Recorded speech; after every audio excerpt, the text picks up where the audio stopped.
Olá, olá! Eu sou José Medrado e é um prazer, é uma honra ter a sua companhia. Estamos iniciando o nosso programa Visão Social aqui pela nossa TV Mundo Maior.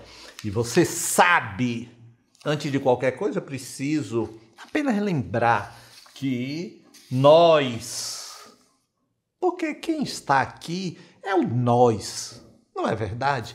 Nós precisamos manter esta chama viva desse trabalho bendito, ajudando, já sendo sócios do clube, da rádio Boa Nova, da TV Mundo Maior, porque, olha, esses veículos já mudaram a vida de muita gente. Eu sei, vocês sabem, eu tenho falado muito isto e lembrado sempre o Pix, já que você está aí sentado, vendo, não é?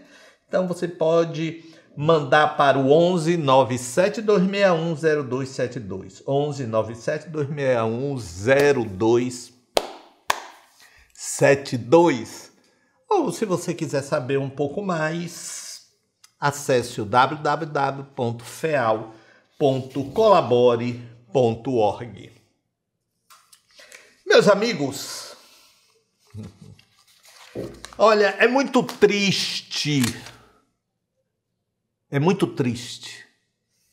vermos se deteriorando, se desmilinguindo na nossa frente os princípios básicos de conduta civilizatória na vida de relação.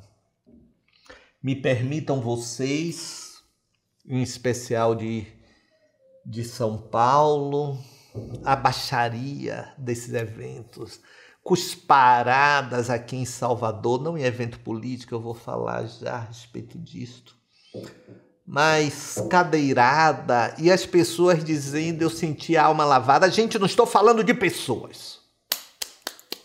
Não, eu estou falando de comportamento de pessoas. Porque hoje em dia tudo que você fala é fascista, é comunista, é isso, é aquilo. Pelo amor de Deus, nós perdemos a capacidade de avaliar o fato, o efeito de ações, porque nos fixamos nas pessoas das ações. E em especial a que partido ou ideologia essas pessoas estão ligadas. Pelo amor de Deus, isso é fim de poço. Isso é subsolo. Não é? Não podemos, independentemente do que a gente pensa, não podemos achar que isso seja natural, que é assim mesmo. Não é assim mesmo. Vocês, paulistanos, vocês não devem estar achando que é assim mesmo. Não é? E o cantor, olha, eu tive um bug na minha cabeça. O cantor Oruan, eu estou dizendo que eu fiz um artigo e eu não retive o nome do cidadão. E também não quero reter, não.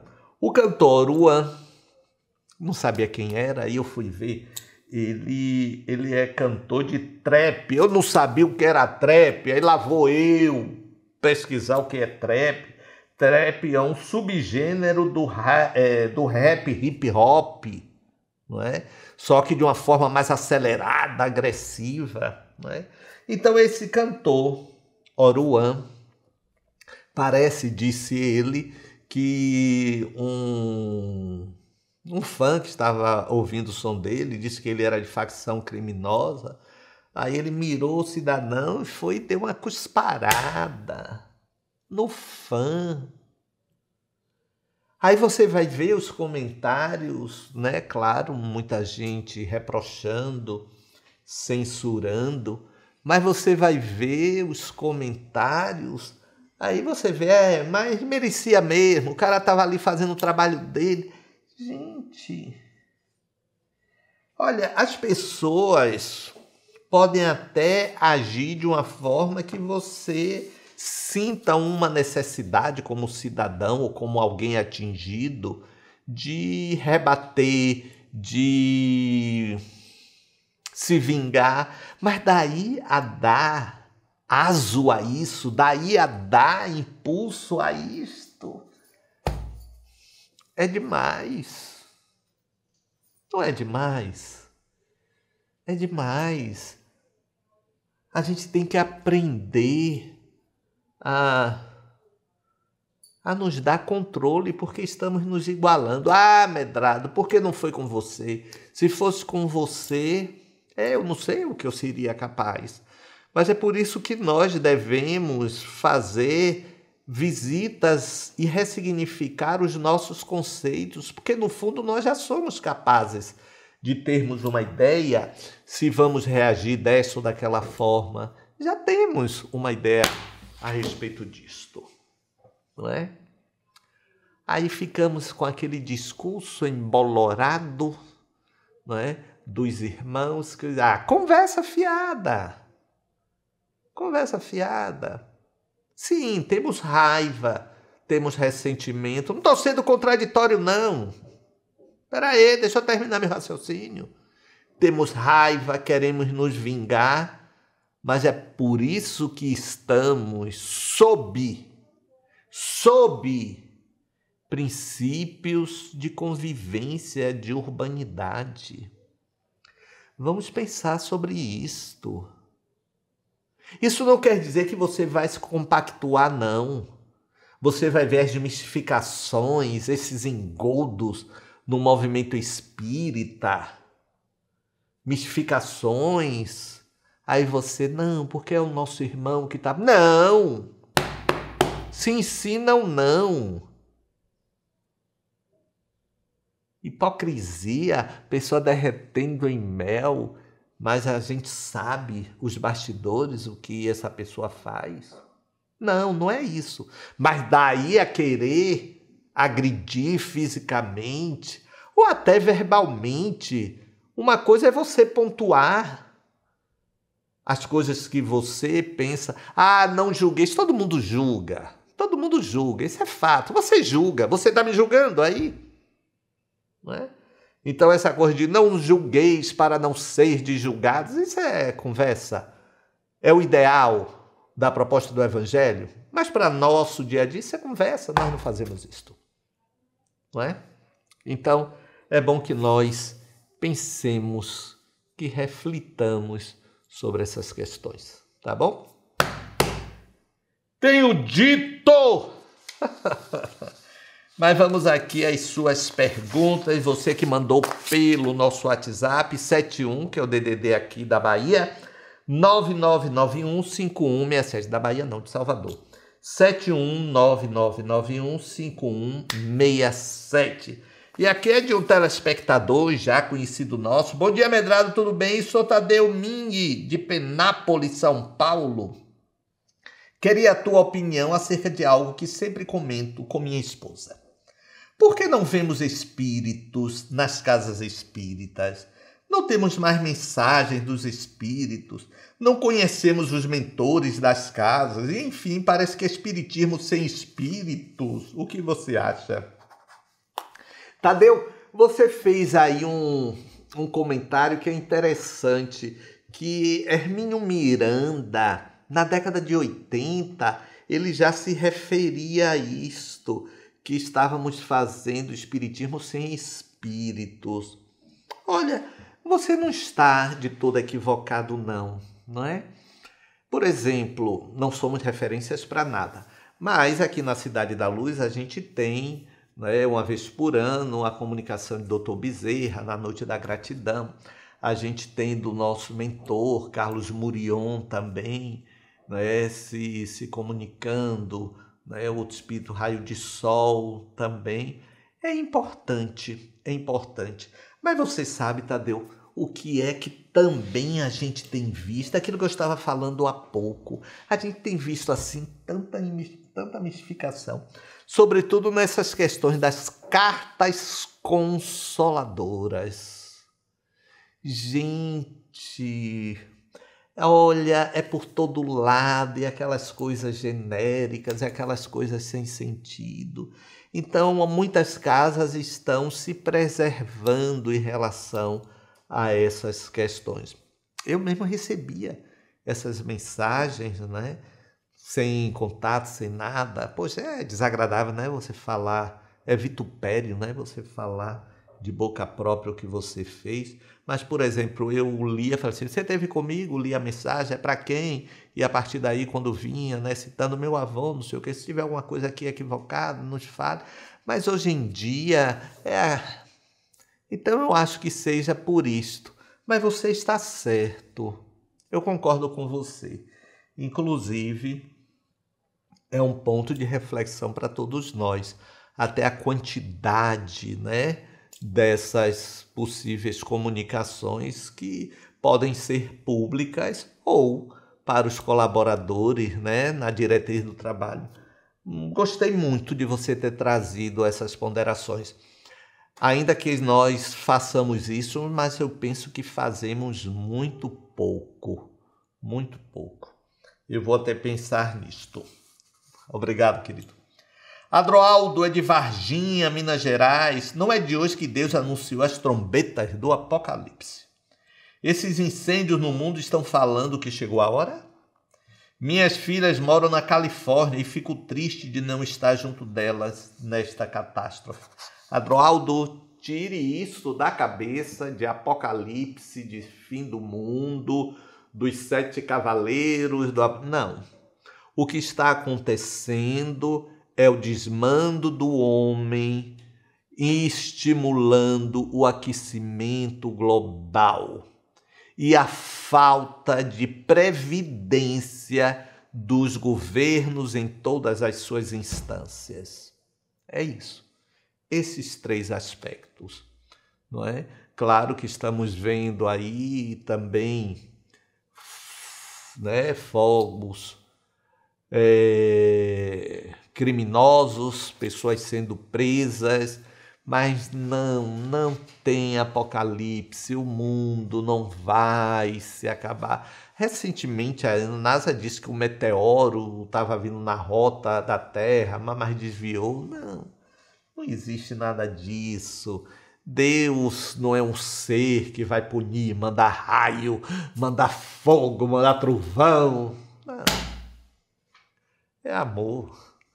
É uma inteligência suprema. Tá bom? Então, tranquilize-se. Não, vá ver sua filha quando você puder. Não por achar que vai haver catástrofe. Olha, eu estive 2 semanas viajando a convite de uma revista espiritualista de Milão.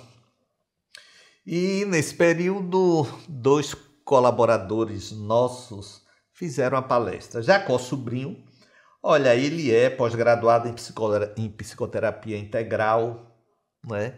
E ele falou: o jugo é leve, uma nova perspectiva sobre os nossos problemas. Olha aí que interessante foi Jacó. Eu volto já. Tem vez que as coisas pesam mais do que a gente acha que pode aguentar.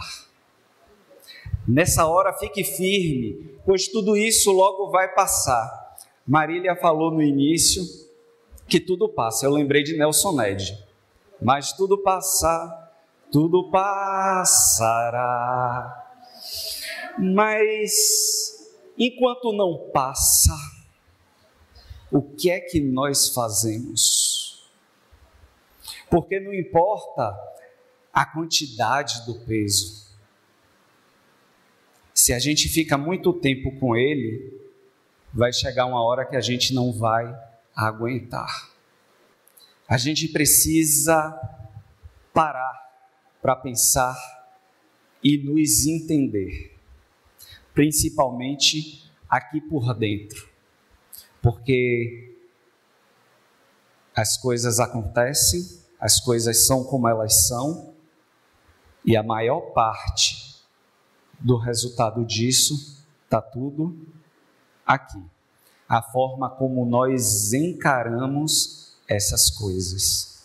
Sabe aquela história do elefante que se adestrado desde pequeno, acorrentado em um pedaço de toco? Se você amarrar o pé dele com o fio de cabelo de Jô e botar ali, ele vai achar que ele não vai conseguir dali. sair dali. Então, mexer nisso tudo dá trabalho. Então, gente, o que a gente precisa entender de ir até Jesus é seguir os teus ensinamentos na prática. Se alguém oferecer facilidade material, corra, porque você está indo pelo caminho errado. Não é simplesmente aceitar de boca, é aceitar entendendo de uma nova forma. E tem alguns pontos que merecem dentro disso, que a gente tenha um novo olhar dentro da doutrina espírita. Porque muitas vezes a gente vai encontrar as respostas mais fáceis, respostas que talvez sejam manipuladoras e que deixam esse copo mais pesado, do tipo: mas quando você reencarnou, você estabeleceu uma programação, Marília, reencarnatória, né? Aí alguém pode estar pensando neste momento, né? Poxa, aquele traste que está lá em casa deitado no sofá, né? Mas vejam bem,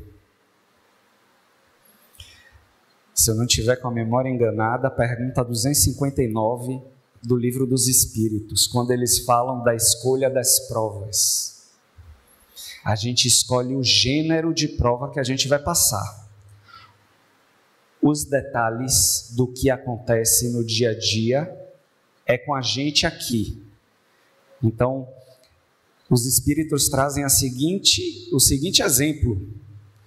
Bom, você pode escolher reencarnar num ambiente de marginais, um ambiente perigoso, mas o que vai se seguir vai ser com você quando estiver lá. Se você conseguir ter o discernimento e seguir direitinho e se livrar desses buracos e não cair, tudo bem, mas as escolhas são suas. E ele chega a ser literal. Não significa dizer que você escolhendo o gênero de provas, que você andando pela rua lhe caia uma telha na cabeça, não significa dizer que estava escrito. Sabe por quê, gente? Porque o nosso outro contraponto dessa afirmação chama-se livre-arbítrio. Livre-arbítrio. São as nossas escolhas e que nós temos a capacidade, inclusive, de modificar os nossos caminhos e combinar lá com o alto, dessa vez o meu orgulho eu vou trabalhar lá na frente, ou a minha vaidade, ou a minha humildade, hoje não está dando para mim. Mas o importante é que nós sejamos honestos e que tenhamos isso em mente e que ninguém está obrigado a nada. Outra coisa que a gente tem, e muito responsabilidade da cultura judaico-cristã, de algumas linhas cristãs, que é sofrer para melhorar. Eu preciso sofrer, que é para poder pagar as minhas dívidas e chegar lá em cima, né? Só que a gente esquece de uma outra coisa, que o apóstolo João disse: Deus é amor. Amor. E tudo pode ser diferente. A dor, ela vem como um alerta quando a gente não observa os sinais, mas não significa que a gente precisa morrer nela.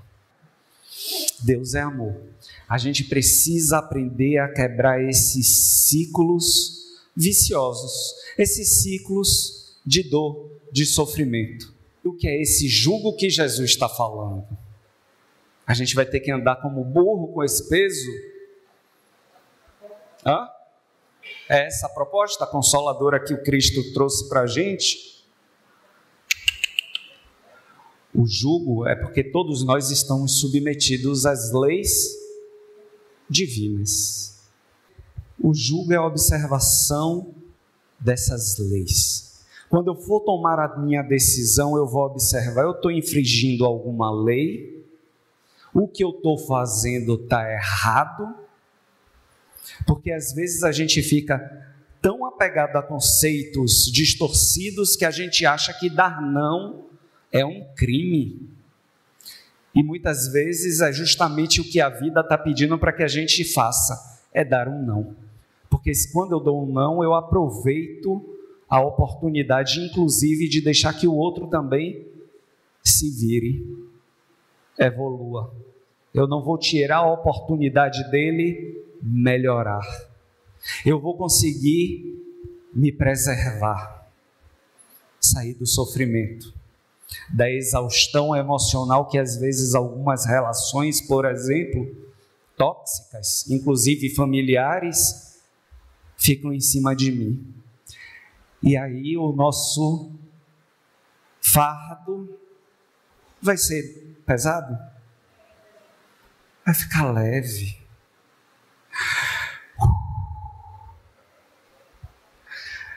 Toma o que é teu. Não é comigo. Essa mania que a gente tem de querer ser o super-herói, a heroína do mundo, carregando o peso do mundo em nossas costas, achando que sofrendo a gente vai chegar lá em cima cheio de créditos, né? Que a gente não vai nem passar pelo umbral. E aí quando morre, a gente está justamente aonde? No umbral, porque a nossa faixa vibratória está mequetrefe, ainda ligado com dor, com sofrimento, né? Com aquelas coisas pesadas, doloridas. Pois é, olha, a gente tem que... Olha o que eu falei há pouco, eu tenho falado muito isto, falei em uma palestra recentemente, tenho falado aqui no meu programa de rádio aqui em Salvador, que eu tenho diariamente, eu tenho falado muito isto. A gente precisa ressignificar os nossos conceitos, revisitar. Então, essa questão do jugo leve, o que é esse jugo leve, já que as dores são pesadas, não é? Então temos que sair refletindo e quebrando essas cascas que nos envolvem, não é? Para que sintamos assim uma espécie de peso na nossa caminhada. É isso aí, gente. Eu vou ficando por aqui, mais uma vez agradecido a você pela honra da sua presença e dizer, olha, me queira bem, porque não custa nada, só vai fazer bem ao seu coração, mas eu vou entender as suas antipatias, as suas discordâncias, viveremos no campo do respeito mútuo, tá bom? Um abraço e até a próxima.